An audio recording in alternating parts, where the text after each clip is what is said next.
ਹਾਂ ਬਾਈ, ਕੀ ਹਾਲ ਚਾਲ ਨੇ ਤੁਹਾਡੇ? ਅੱਛਾ, ਉਹ ਲੋਕ ਜਿਹੜਾ ਪੁੱਛਦੇ ਨੇ ਕਿ ਯੂਰਪ ਵਧੀਆ ਹੈ ਜਾਂ ਕੈਨੇਡਾ ਵਧੀਆ ਹੈ, ਉਹਨਾਂ ਲੋਕਾਂ ਵਾਸਤੇ ਸਪੈਸ਼ਲੀ ਵੀਡੀਓ ਹੈ। ਮੈਂ ਥੋੜੀ ਜਿਹੀ ਰਿਕਾਰਡ ਲੇਟ ਕਰਨ ਲੱਗਾ, ਲੜਕਾ ਅੰਦਰੋਂ ਨਿਕਲਿਆ ਹੈ ਰੈਸਟੋਰੈਂਟ ਵਿੱਚ ਤੇ ਇਸ ਮਸਟੈਂਗ ਵਿੱਚ ਬੈਠਾ।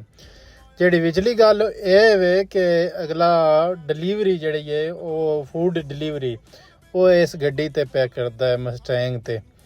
ਤੇ ਤੁਸੀਂ ਇਹ ਦੱਸੋ, ਅੱਜ ਤੱਕ ਤੁਸੀਂ ਯੂਰਪ ਵਿੱਚ ਕਿਸੇ ਕੰਟਰੀ ਵਿੱਚ ਇਹਦੀ ਗੱਡੀ ਤੇ ਜਿਹੜਾ ਫੂਡ ਡਿਲੀਵਰੀ ਕਰਦਿਆਂ ਕੋਈ ਬੰਦਾ ਵੇਖਿਆ ਹੈ?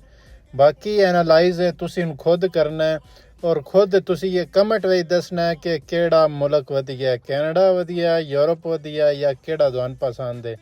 ਇਹ ਚੀਜ਼ ਤੁਹਾਡੇ ਸਾਹਮਣੇ, ਇਹ ਅੱਗੇ ਆਪਣੇ ਰੱਖ ਕੇ ਤੇ ਆਪਣਾ ਜਵਾਬ ਦੇਣਾ ਵੇ।